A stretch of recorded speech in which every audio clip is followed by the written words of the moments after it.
प्यारे बच्चों, आज की इस टेली कक्षा में आप सबका हार्दिक स्वागत है। अच्छा बच्चों, ज़रा बताइए तो, क्या आप पंडित जवाहरलाल नेहरू, सीवी रमन, अब्राहम लिंकन को जानते हैं? आप कहेंगे, जी हाँ मैम, इन्हें कौन नहीं जानता। हम सब इन्हें जानते हैं। आपकी किताब में इनकी जीवन से जुड़ी कहानियाँ तो हैं ही। अच्छा बच्चों, ज़रा सोचिए, हम सब इनके बारे में क्यों पढ़ रहे हैं? खासकर आप। जाहिर सी बात है बच्चों, इन्होंने अपने जीवन में, अपने जीवन काल में ऐसे महान कार्य, याद रखिए बच्चों, महान कार्य किए जो हम सब के लिए प्रेरणा का स्रोत हैं। आज का हमारा पाठ भी हमें अर्थात मनुष्यों को महान बनने की प्रेरणा देता है। तो आज की हमारी कविता का शीर्षक है फिर महान बन, जो श्री नरेंद्र शर्मा जी द्वारा लिखा गया है। तो पाठ प्रारंभ करने से पूर्व हम नरेंद्र शर्मा जी का जीवन परिचय जान लेते हैं बच्चों।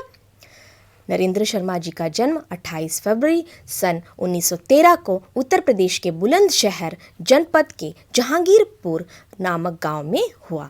सन 1936 में आपने इलाहाबाद विश्वविद्यालय से एमए पास किया। साहित्य सृजन के प्रति आपके पहले से ही रुचि रही। छात्र जीवन में ही भूल झूल तथा कर्णफूल प्रकाशित हुए। स्वतंत्रता संग्राम में भाग लेने के कारण आपको जेल भी जाना पड़ा। आप वो कुछ दिनों के लिए अध्यापक भी रहे, सिनेमा के लिए गीत भी लिखे। मुंबई आकाशवाणी केंद्र में आपने कार्य भी किया। आपकी कविता में मानव प्रेम, प्रकृति सौंदर्य, सरल और सजीव चित्र मिलते हैं। जड़ वस्तुओं में मानव चेतना, करुणा की भावधारा बहती है। तत्पश्चात आपने समाज के दुख, दर्द एवं असुविधाओं को दूर करने के लिए पुरजोर आवाज़ उठाई। आपकी भाषा सरल, शुद्ध एवं भावगर्भक है। आपका निधन 11 फरवरी 1988 को हुआ। आपकी प्रमुख रचनाएं रहीं प्रभात फेरी, प्रवास के गीत, प्रीति कथा, कामिनी, अग्निशस्य, कदलीवन, प्यासा निर्झर, उत्तर जय, बहु रात गए एवं द्रौपदी आदि। तो बच्चों, हमारे इस पद को पढ़ना प्रारंभ करते हैं। फिर महान बन मनुष्य, फिर महान बन, मन मिला अपार प्रेम से भरा तुझे, इसलिए कि प्यास जीव मात्र की बुझे, विश्व है त्रसित मनुष्य अब न बन कृपण। तो बच्चों, इसकी आवृत्ति करते हैं। फिर महान बन मनुष्य, फिर महान बन, मन मिला अपार प्रेम से भरा तुझे, इसलिए कि प्यास जीव मात्र की बूझे, विश्व है त्रसित मनुष्य अब न बन कृपण, फिर महान बन मनुष्य, फिर महान बन। इस पद से संबंधित कुछ कठिन शब्दों के अर्थ जान लेते हैं बच्चों। महान अर्थात श्रेष्ठ, अपार असीम, प्यास तृष्णा, तृषित प्यासा, कृपण कंजूस। बच्चों, इस पद से संबंधित कुछ महत्वपूर्ण बिंदुओं पर विस्तार से चर्चा करते हैं। मनुष्य अमृत के संतान है, अर्थात विधाता की संतान है। उसे अपना ये दुर्लभ जन्म बच्चों याद रखिए, बहु वर्षों के संघर्ष के बाद प्राप्त हुआ है। मनुष्य जो है, विधाता ने इसे बड़ी ही फुर्सत से और श्रेष्ठतम प्राणी के रूप में रचा है। अब ये सवाल हमारे सामने उठता है, मनुष्य को ही क्यों श्रेष्ठ प्राणी विधाता ने बनाया? क्यों श्रेष्ठ प्राणी बना? क्यों उसमें श्रेष्ठता के गुण जो है सबसे ज़्यादा है? वह इसलिए कि उसमें जो है क्या है, संज्ञान है, बुद्धि है, विवेक है एवं सबसे महत्वपूर्ण उसमें मानवीय गुण है बच्चों। इसलिए वो सभी प्राणियों से श्रेष्ठ माना गया है। अब हमारे दूसरे बिंदुओं की चर्चा करते हैं बच्चों। मानव को अपार प्रेम, स्नेह तथा दया एवं अपनापन युक्त हृदय मिला है। मनुष्य जो है, विधाता ने इसे बड़े ही स्नेह से, बड़े ही प्यार से इसमें मानवीय गुणों की जो है संचार किया है। किस लिए संचार किया है बच्चों? किस लिए? वह इसलिए कि वह दुखियों के दुख, दर्द, पीड़ा, कष्ट एवं करुणा को समझ सके, उसे हृदयंगम कर सके, उसे अनुभव कर सके, उसे महसूस कर सके एवं उसे दूर करने का प्रयास कर सके बच्चों। तो अगला बिंदु देखते हैं। आज मनुष्य अपना वास्तविक धर्म अर्थात कर्तव्य भूल चुका है। आज का मनुष्य जो है वह अपना वास्तविक कर्तव्य भूल चुका है। वह संज्ञाहीन हो गया है, विवेकहीन हो गया है, उसमें हृदयहीनता वास कर गई है। एक उदाहरण के द्वारा इसे समझने का प्रयास करते हैं बच्चों। आप नित्य प्रति घर से बाहर निकलते हैं तो आप क्या देखते हैं? सड़कों पर कई अनाथ बच्चे जो हैं कचरा ढोते हुए, कचड़ों के कूड़ेदान में जो है खाना खोजते हुए देखते हैं, या फिर भिखारियों को भीख मांगते देखते हैं बच्चों, जो कि दिन भर के लिए 2 वक्त की रोटी कमाने के लिए न जाने कितना संघर्ष करता है। या फिर और एक उदाहरण ले लीजिए, आप सड़क किनारे किसी व्यक्ति को दुर्घटना का शिकार हुए देखते हैं, जो अपने जीवन से जो है संघर्ष करता है, जीवन और मृत्यु के बीच संघर्ष करता है। तो आप क्या करते हैं? तभी आप जो है उसे देखकर, ये सारी घटनाओं को देखकर उसे अनदेखा करते हैं, आप अपना मुंह मोड़कर वहाँ से चल देते हैं। बच्चों, ये क्या है? ये मानवीय गुण नहीं, ये अमानवीय गुण कहलाएगा। इसलिए कवि मनुष्य को यहाँ पे जो है कर्तव्य से विमुख होता बता रहे हैं। हमारा अगला बिंदु, आज जो है समग्र विश्व त्रसित है। त्रसित क्यों है बच्चों? समग्र विश्व जो है ईर्ष्या, द्वेष, अभिमान, घमंड एवं अविश्वास से घिरा हुआ है। किसकी प्यास है? वह प्रेम, स्नेह, अपनेपन की उसमें जो है प्यास है। तो बच्चों, ये प्यास कैसे बुझेगी? जब हम परोपकार का हाथ दूसरे को बढ़ाएंगे, जब हम किसी को अपना मानेंगे, जब हम जो है समाज का कल्याण करेंगे, तो ये जो दुख है लोगों का तब दूर होगा। अपने अगले बिंदु की ओर चलते हैं। ऐसी अवस्था में हे मनुष्य, कृपणता का त्याग करो। कवि यहाँ पे मनुष्य को कहते हैं कि हे मनुष्य, तुम अपने निज स्वार्थ का त्याग करो, तुम कृपण ना बनो। मनुष्य जो अवहेलित है, जो शोषित है, जो ईर्ष्या, द्वेष, अविश्वास से घिरे हुए मनुष्य हैं, उनके मदद के लिए हाथ बढ़ा, उनके कल्याण के लिए हाथ बढ़ा।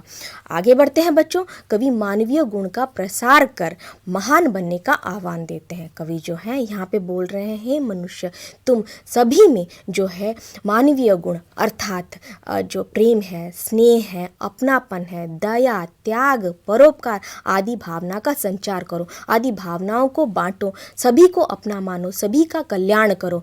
तो जब मनुष्य सभी के कल्याण के बारे में सोचेगा, जब मनुष्य स्वार्थ से, निज स्वार्थ से ऊपर उठेगा, जब मनुष्य दूसरे के का हित करेगा, तब मनुष्य महान बनेगा, तब मनुष्य जाकर महानता की जो आख्या है वो प्राप्त कर सकेगा। आगे बढ़ते हैं बच्चों, दूसरा पद पढ़ते हैं। फिर महान बन, शत्रु को न कर सके क्षमा प्रदान जो, जीत क्यों उसे न हार के समान हो, शूल क्यों न वक्ष पर बने विजय सुमन। इसकी आवृत्ति करते हैं बच्चों। फिर महान बन मनुष्य, फिर महान बन, शत्रु को ना कर सके क्षमा प्रदान जो, जीत क्यों उसे न हार के समान हो, शूल क्यों न वृक्ष पर बने विजय सुमन। फिर महान बन मनुष्य, फिर महान बन। इस पद से संबंधित कुछ कठिन शब्दों के अर्थ जान लेते हैं बच्चों। क्षमा अर्थात माफी, जीव मात्र यानी प्राणी मात्र, जीत विजय, हार अर्थात पराजय, सुमन पुष्प फूल, शूल अर्थात कांटा, वृक्ष छाती या हृदय। तो बच्चों, हम इस पद के कुछ महत्वपूर्ण बिंदुओं पर चर्चा करते हैं। क्षमा और दंड एक ही सिक्के के 2 पहलू हैं बच्चों, याद रखिए, क्षमा और दंड एक ही सिक्के के 2 पहलू हैं। अपराधी या शत्रु को या तो हम क्षमा करते हैं या फिर दंड देते हैं। अच्छा बच्चों, ये क्षमा क्या है? जब हम किसी अपराधी को उसके अपराध के लिए माफ़ कर देते हैं तो वह क्षमा कहलाएगा। जब हम किसी अपराध के लिए किसी व्यक्ति को क्षमा नहीं करते तब वह दंड के अंतर्गत जाएगा। तो बच्चों, यह जो है एक ही सिक्के के 2 पहलू के समान है। आगे बढ़ते हैं बच्चों। दंड से क्षमा श्रेयस्कर अर्थात उत्तम है। कवि यहाँ पे दंड जो है उससे कहीं अधिक श्रेयस्कर, उससे कहीं अधिक ऊंचा क्या बताते हैं बच्चों? क्षमा बताते हैं। क्षमा जो कि एक मानवीय गुण है। इसको हम एक छोटी सी कहानी के माध्यम से जानने का प्रयास करेंगे बच्चों। आप सब ने राणा प्रताप के बारे में, महाराणा प्रताप के बारे में तो सुना ही होगा, आपकी किताब में आपने 8वीं कक्षा में पढ़ा था बच्चों। महाराणा प्रताप एक जो है वीर राजपूत थे, मेवाड़ के राजा थे। वे अपनी मातृभूमि से बहुत ज़्यादा प्रेम करते थे। वे अपनी जान, अपनी प्राणों को निछावर करने के लिए सदैव तत्पर रहते थे मातृभूमि के लिए। हल्दी घाटी का युद्ध जब होता है तो क्या होता है, तब उनका भाई शक्ति सिंह वो मुगलों की तरफ से युद्ध में भाग लेता है। वो राणा प्रताप के बिल्कुल उलट था, अर्थात वो मुगलों से मिला हुआ था और वह गद्दार था। तो हल्दी घाटी के युद्ध के दौरान क्या होता है बच्चों, झालावीर के आत्मसमर्पण को देखकर एवं चेतक के बलिदान को देखकर शक्ति सिंह को अपनी गलती का एहसास होता है। वह राणा प्रताप के आगे गिरकर अपनी भूल की क्षमा याचना करते हैं और राणा उन्हें माफ कर देते हैं। ये कहानी तो छोटी है बच्चों, छोटी सी कहानी है, लेकिन इसमें भाव बहुत ज़्यादा है। ये जो है दंड से क्षमा बहुत ज़्यादा श्रेष्ठकर है, यह बताता है। तो अगले बिंदु की ओर चलते हैं। इसी में मनुष्य की वास्तविक जीत है। इस उदाहरण के माध्यम से, राणा प्रताप के उदाहरण के माध्यम से जानने का प्रयास करते हैं बच्चों। राणा जो है, राणा की वास्तविक जीत किसमें थी बच्चों? राणा की वास्तविक जीत अपने भाई शक्ति सिंह के हृदय के परिवर्तन में थी। जो कि उसके हृदय का परिवर्तन हुआ, उसके अंतःकरण का शुद्धिकरण हुआ, वह एक गद्दार से एक देशभक्त बना। इसी में राणा प्रताप की वास्तविक जीत थी बच्चों। आगे बढ़ते हैं बच्चों। शत्रु से घृणा सदैव शूल की भांति पीड़ा पहुंचाता है। जब हम शत्रु को क्षमा कर नहीं करते हैं और उसे दंड देते हैं, उसकी बुराई के बारे में हम हमेशा सोचते हैं, वो ऐसा क्यों हुआ, वो उसकी हमेशा अवनति हो, वो शत्रु जो है हमेशा किसी प्रकार हमारे रास्ते का कांटा जो बना हुआ है हमारे रास्ते से हट जाए, इसी प्रकार जो है हम उससे अपने शत्रु से जलते रहते हैं, ईर्ष्या परायण होते हैं, हम उसका अमंगल सोचते हैं। इस सारे चक्कर में हम अपनी मानसिक शांति और जो शारीरिक स्वास्थ्य है उसे खो देते हैं। हमें किसी प्रकार का संतोष नहीं मिलता जब हम शत्रु के बारे में, अमंगल के बारे में, शत्रु के बुरे के बारे में जब तक हम लोग यह सोचते हैं। तो ये क्या करता है, हमें शूल की भांति चुभता है। कैसे चुभता है? शूल की भांति, अर्थात हमें बहुत ज़्यादा पीड़ा पहुंचाता है। अर्थात हम दूसरे का बुरा सोचेंगे बच्चों, ये हमें पीड़ा ही पहुंचाएगा, किसी प्रकार की शांति हमें ये नहीं पहुंचाएगी। हमारे अगले बिंदु की ओर चलते हैं बच्चों। इस जो बिंदु से ठीक उलट जब हम शत्रु को क्षमा कर देते हैं, ठीक है, शत्रु को क्षमा करने पर वही शूल हृदय पर विजय सुमन बन जाती है। अर्थात जब हम शत्रु को क्षमा कर देते हैं तो हमें मानसिक शांति मिलती है। अर्थात हमें ऐसे संतोष की अनुभूति होती है जो किसी चीज़ को हमने विजय प्राप्त कर ली, किसी चीज़ पर विजय प्राप्त कर ली, उस समय जैसा हमें आनंद मिलता है, उसी आनंद की अनुभूति हमें तब होती है जब हम अपने शत्रु को क्षमा कर देते हैं। हमें कोमल एवं मृदुल जो फूल है, सुमन है, उनके स्पर्श की अनुभूति होती है। तो बच्चों आप क्या चाहते हैं, क्षमा करके शांति या फिर जो है दंड देकर अशांति लेना चाहते हैं? तो आप निश्चित रूप से क्षमा करके शांति को ही चुनेंगे। तो आगे देखते हैं बच्चों, ये दोनों के लिए ही हितकर है। अर्थात जो क्षमा करता है और जो क्षमा प्राप्त करता है, ठीक है, जो क्षमा करता है, क्षमा करने वाला, और जो क्षमा प्राप्त करता है, ये दोनों के लिए ही मानसिक संतोष प्रदान करते हैं, दोनों को आत्मा की शांति प्रदान करते हैं। इसलिए बच्चों इस प्रकार क्षमा करके मनुष्य महान बन सकता है, महानता की आख्या प्राप्त कर सकता है। अगले पद की ओर चलते हैं बच्चों। फिर महान बन, दुष्ट हार मानते न दुष्ट नेम से, पाप से घृणा महान है न प्रेम से, दर्प शक्ति पर सदैव गर्व कर न मन, फिर महान बन। उसकी आवृत्ति करते हैं।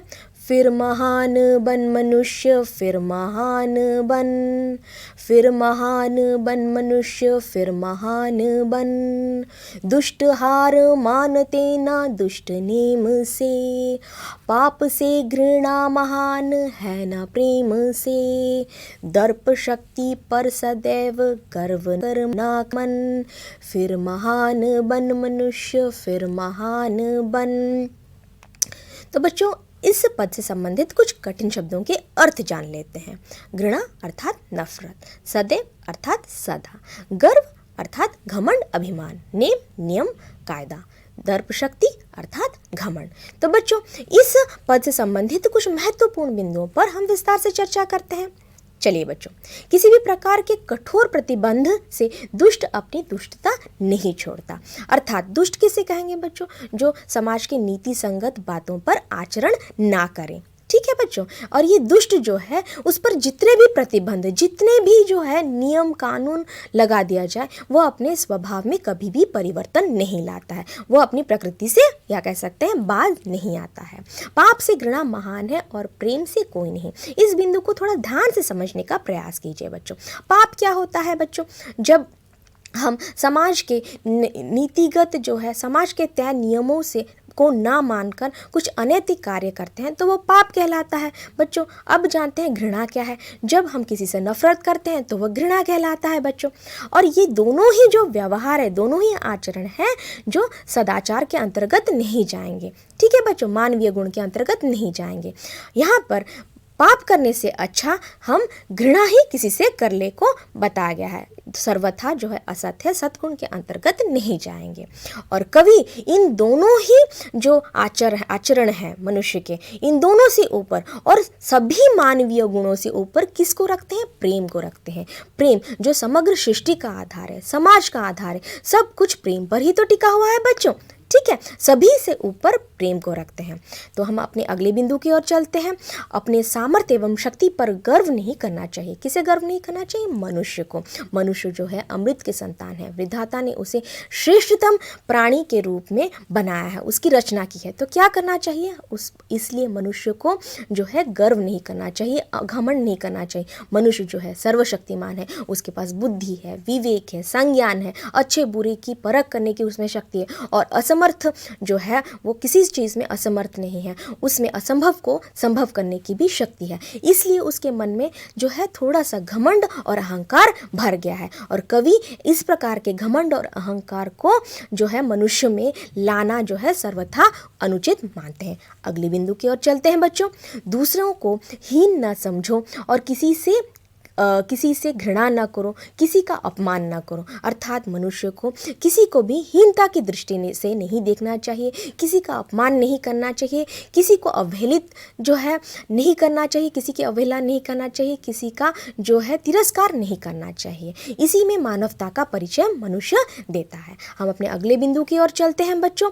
मन में जो है मनुष्य अपने मन में मानवीय गुणों जो है उसको भरने का आग्रह कर रहे हैं, जन जन में इसका प्रसार करने की बात कर रहे हैं, जन जन में इसका वितरण करने की बात कर रहे हैं। मानवीय गुण अर्थात जो दया है, प्रेम है, स्नेह है, परोपकार है, त्याग है, अपनापन है, भाईचारा है, जो सौहार्द है, विश्वास है, एक जन का दूसरे जन के प्रति विश्वास है, ये सारे गुण जो है जो विश्व में सभी लोगों से बांटने का, प्रसारित करने का, सभी लोगों को मित्रता अपना मित्र बनाने का, सभी लोगों को अपना बनाने का, सभी लोगों को साथ चलने का आग्रह कर रहे हैं। फिर से महान वह कहलाएगा बच्चों।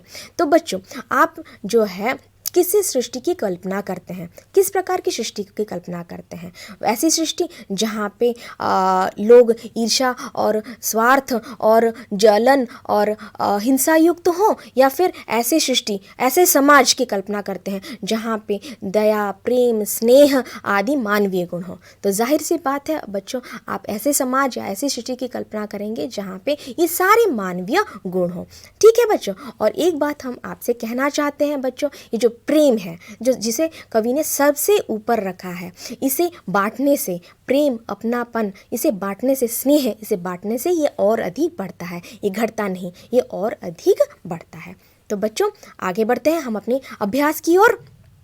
तो कुछ प्रश्न दिए गए हैं बच्चों, आप इनका उत्तर देने का प्रयास कीजिए। बहुत ही सहज है बच्चों।